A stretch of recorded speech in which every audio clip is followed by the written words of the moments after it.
तो देखिए एक्सरसाइज 6.3 चल रहा है, 6.2 कंप्लीट हो गया था। लास्ट का एक क्वेश्चन था वो आप खुद कर लीजिएगा। डिक्टो जैसा 9th क्वेश्चन हमने करवाया था 6.2 में, उसी का आगे 10th क्वेश्चन में आपको प्रूफ करना था, सेम था, वो आप कर लीजिएगा। अब हम 6.3 पे आ रहे हैं। तो 6.3 में फर्स्ट क्वेश्चन है आपका, ये जो सारे देख रहे हैं ये एक क्वेश्चन है, ये हमारा दूसरा है, और ये हमारा इस तरीके से ये तीसरा है और ये चौथा है। इन सब में आपसे पूछ रहा है कि आपसे कह रहा है कि state which pairs of triangle is in are similar. ये जो फिगर दे रखा है ये दो ट्रायंगल का जो पेयर है, इसमें से which of the following pairs are similar. Question करते जाएंगे, उसी के अकॉर्डिंग आपको सिमिलैरिटी बताते जाएंगे, ठीक है। तो देखिए एक होता है कॉन्ग्रुएंसी, इसमें आपको सिमिलैरिटी फाइंड करना है। इसमें क्या फाइंड करना है? सिमिलैरिटी फाइंड करना है। तो देखिए सिमिलैरिटी में बेसिकली क्या होता है कि आपका पहला, जैसे हम ये वाला लेते हैं, ठीक है, ये वाला क्वेश्चन हम पहले लेते हैं, इससे पता चल जाएगा। तो देखिए जरा, ये 70 डिग्री है, ये भी 70 डिग्री है। तो दो ट्रायंगल अगर इस तरह से कॉमन एंगल हो तो, और ये एंगल किसके बीच बन रहा है? इस साइड और इस साइड के बीच। ये एंगल किसके बीच बन रहा है? इसके और इसके बीच। तो यहाँ पे क्राइटेरिया होता है साइड एंगल साइड। इसको पहले हम सॉल्व कर रहे हैं, पहले हम इसको करो उल्टा चलेंगे क्योंकि स्पेस नहीं है ना, वीडियो में इतना आ रहा है, ठीक है। तो यहाँ देखिए एक क्राइटेरिया होता है साइड एंगल साइड, यानी कि इसमें आपका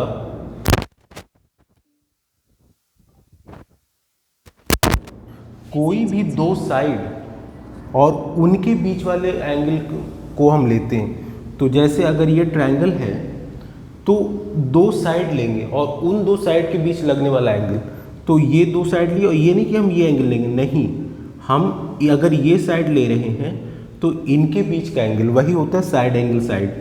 तो यहाँ पे आपका देखिए ये दो साइड है, ये आपका दो साइड है इस तरीके से, और इनके बीच एंगल क्या है? सेम है। तो यहाँ पे ये क्राइटेरिया क्या कहता है? This upon this. मान लीजिए ये आपका ए है, बी है, सी है, और ये पी क्यू आर है। तो ए बी अपॉन ए सी कितना हो जाएगा? 2.5 अपॉन 5, दैट इज 1/2। इसी तरीके से P Q upon P R, P Q upon Q R. क्यों? क्योंकि इनके बीच एंगल बन रहा है ना, दो एंगल सिमिलर है तो इनके बीच का करस्पॉन्डिंग साइड्स का रेशियो भी इक्वल होना चाहिए। तो 6/12, ये भी कितना आया? 1/2। वीडियो में आ रहा है इतना? थोड़ा सा वीडियो में नहीं आ रहा, ठीक है, अब आ रहा होगा, ठीक है। तो यहाँ पे देखिए ये साइड एंगल साइड क्राइटेरिया ये होता है कि अगर इन दोनों, देखिए दो ट्रायंगल है, इनके बीच भी 70 डिग्री बन रहा है, इनके बीच भी, बट ये एंगल किसके बीच बन रहा है? ये साइड, ये साइड। ये एंगल किसके बीच बन रहा है? ये साइड और ये साइड। तो यहाँ पे ए बी अपॉन ए सी, इनके बीच का रेशियो क्या होगा? 2.5/5। ये हो जाएगा क्या? 1/2। इसी तरीके से इसमें ये 70 किस में बन रहा है? पी क्यू और क्यू आर, इनके बीच क्या हो जाएगा? 6/12, 1/2। तो ऐसे केसेस में जब आपका एंगल सेम हो और ये जो एंगल दो साइड्स के बीच बन रहा है, इन दो साइड्स के बीच बन रहा है, तो इसका रेशियो 1/2। ये एंगल जो सेम है इन दो साइड्स के बीच बन रहा है, इसका एंगल सेम हो, तो ये ट्रायंगल जो होता है दिस इज कॉल्ड सिमिलर। कौन सा criteria? SAA, side angle side, यानी कि साइड एंगल, ये देखिए साइड एंगल साइड। इसमें ये चीज़ याद रखिएगा, एंगल जो होना चाहिए वही दो कॉन्जिक्यूटिव साइड्स के बीच में। अगर ये साइड ले रहे हैं तो ये एंगल नहीं होगा। अगर ये क्राइटेरिया लगाना है तो उस केस में, अगर आपको ये क्राइटेरिया लगाना है SAS, तो उस केस में एंगल जो दो साइड्स ले रहे हैं उन्हीं के बीच एंगल बनना चाहिए। तो रेशियो दोनों का सेम है, this upon this equals to this upon this. तो दैट मीन्स ये दोनों ट्रायंगल क्या होंगे? ये दोनों ट्रायंगल क्या होंगे? सिमिलर होंगे। ठीक है, चलिए नेक्स्ट क्वेश्चन पे इस पे आते हैं, इसको डिलीट करते हैं।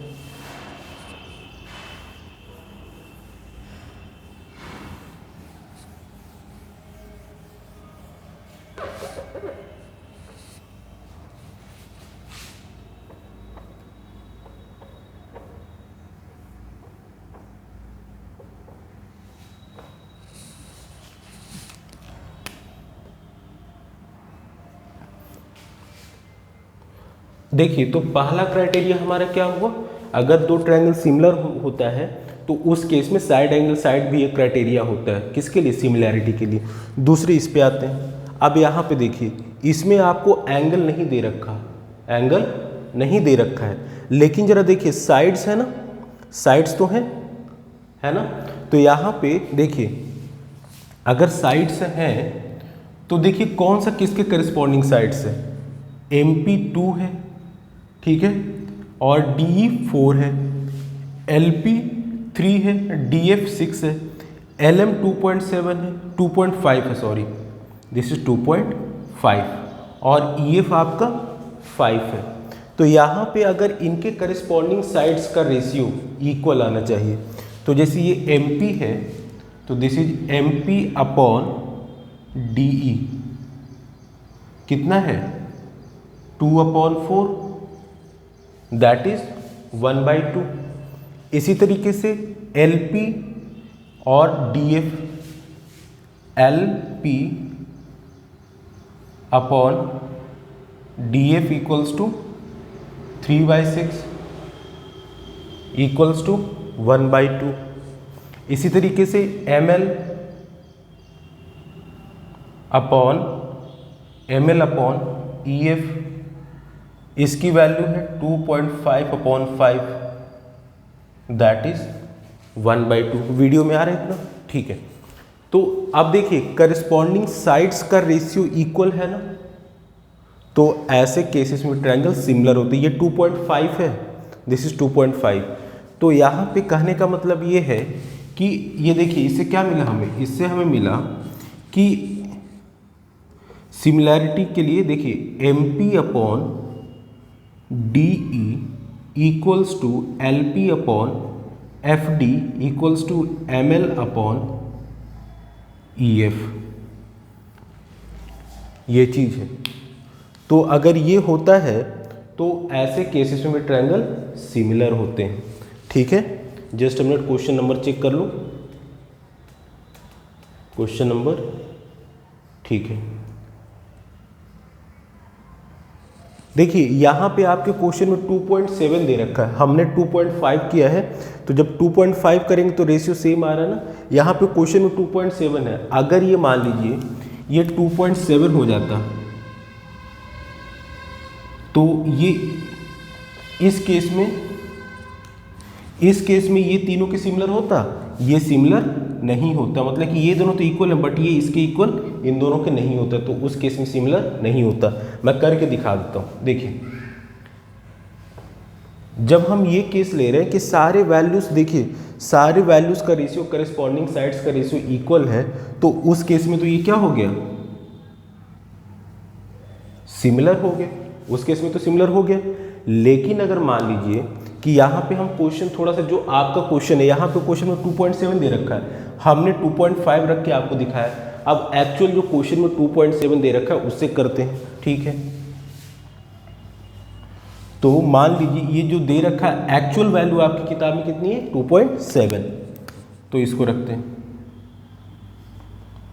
तो अब यहाँ देखिए ये जो हो जाएगा आपका 2.7/5, तो क्या ये तीनों इक्वल हैं?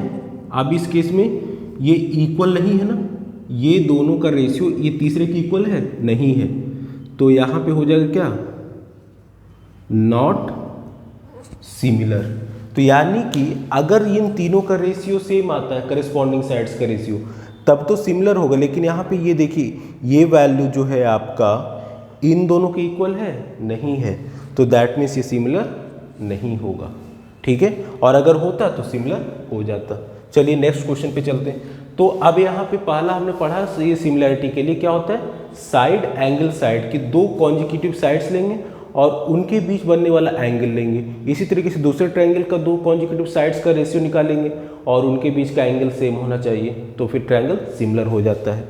तीसरा ये कि करस्पॉन्डिंग साइड्स, अगर ये इसके करस्पॉन्डिंग ये ले रहे हैं, इसी तरीके से इसके करस्पॉन्डिंग ये है और इसके करस्पॉन्डिंग ये है, मान लीजिए, तो अगर ये रेशियो तीनों रेशियो करस्पॉन्डिंग साइड्स का रेशियो अगर इक्वल है तो सिमिलर होता है, अदरवाइज नहीं होता है।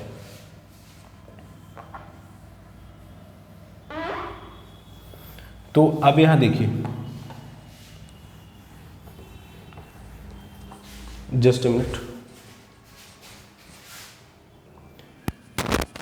अब देखिए ये क्वेश्चन नंबर आपका, अब इसके बाद दो हो गए हमारा करस्पॉन्डिंग साइड्स का रेशियो और साइड एंगल साइड।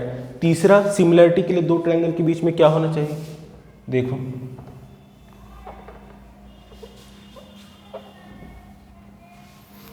अब यहाँ पे ये जैसे है तो यहाँ पे देखिए इसमें चेक करेंगे तो ये भी पहले जैसा है जैसे अभी करवाए थे थर्ड वाला। इसमें BC है, BC और PR, देखिए BC अपॉन PR क्या होगा 2.5 अपॉन 5 दैट इज 1/2 हो रहा है। इसी तरीके से AC 3 है और PQ, AC अपॉन PQ ये कितना हो जाएगा 3/6 दैट इज 1/2। इसी तरीके से AB अपॉन QR ये कितना हो जाएगा 2/4, AB 2 है ना और QR कितना है 4 है, तो इसकी वैल्यू 1/2 हो गई। तो अभी जैसे पिछले क्वेश्चंस में हमने बताया था, देखिए तीनों साइड्स का रेशियो BC upon PR equals to AC upon PQ equals to AB upon QR, ये है, ये कंडीशन फॉलो कर रहा है, वीडियो में आ रहा है इतना, ठीक है। तो यानी कि ये क्या हो जाएगा, इसका मतलब ये सिमिलर हो जाएगा। तो करस्पॉन्डिंग साइड्स का रेशियो इक्वल है ना, that means triangle pair is similar. तो उस केस में ये दोनों जो पेयर ऑफ ट्रायंगल है ये क्या हो जाएंगे, सिमिलर हो जाएंगे। चलिए नेक्स्ट क्वेश्चन पे आते हैं। तो ये समझ में आ गया इतना, नेक्स्ट क्वेश्चन इस पे देखते हैं। अब इसमें देखिए इसमें क्या क्राइटेरिया होगा, अब यहाँ पे हमने साइड एंगल साइड पढ़ लिया, करस्पॉन्डिंग साइड्स का रेशियो इक्वल होगा तब ट्रायंगल सिमिलर होंगे, ये पढ़ लिया। अब इस क्वेश्चन को तो इसको थोड़ा डिलीट करते हैं।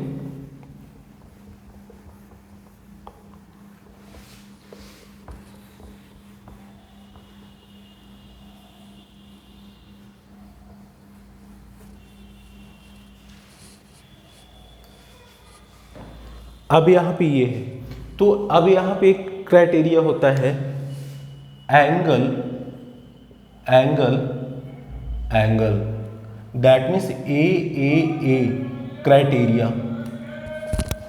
इस क्राइटेरिया में क्या होता है आपका कि तीनों एंगल, दोनों ट्रायंगल का जो दो ट्रायंगल ले रहे हैं उसमें एंगल, तीनों एंगल एंगल एंगल एंगल जो है करस्पॉन्डिंग दूसरे ट्रायंगल के एंगल के इक्वल होना चाहिए, तो ये सिमिलर होता है। तो देखिए यहाँ पे 80 है, ये भी 80 है, ये 60 है, ये 60 है, ये 40 है, ये 40 है, तो एंगल एंगल एंगल क्राइटेरिया को फॉलो कर रहा है। That means angle B equals to, ये ABC है, इसको PQR मान लीजिए, ऐसा हम मान लेते हैं, ठीक है। तो देखिए angle B equals to angle Q है, एंगल A जो है वो एंगल P के इक्वल है इसके, और एंगल C जो है वो एंगल R के इक्वल। तो इसका मतलब क्या हुआ, ये जो है हमारा एंगल, ये दोनों पेयर ऑफ ट्रायंगल भी क्या होंगे, सिमिलर होंगे। क्या होंगे, दैट मीन्स